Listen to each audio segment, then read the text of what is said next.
じいちゃんが僕へだったわけ。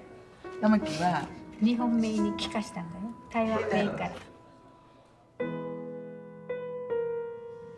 僕なんか台湾人だよって言えるようになったのが大人になってる。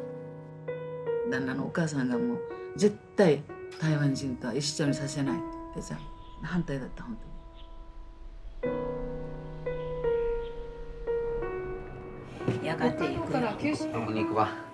あっちにさ。あっちってどこよ。最後にね、もう一度台湾に行かしたいっていうのがあるわけよ。今回行かんともう二度と台湾の土踏み切れないよ。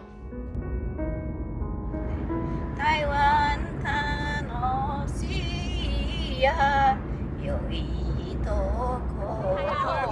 快你跑过度来了，你无通登日本了。对啊，看老呢啊，少年呢啊，好好，是不是？叫我阿姨，阿姨阿姨哦。言葉は確かにね、やっぱ知らないから通じないんだけど、あまり外国に来たなって感じがしないので。俺が今までずっと小さい時から食べてたご飯って台湾料理だったんだ。懐かしい味だな。元気でねってなんて言うの？元気でね。だからもちろん私の時代だけよ。私が死んだらもうやる人いない。知らず知らずのうちに僕らのルーツは徐々に消えつつあるのかもしれない。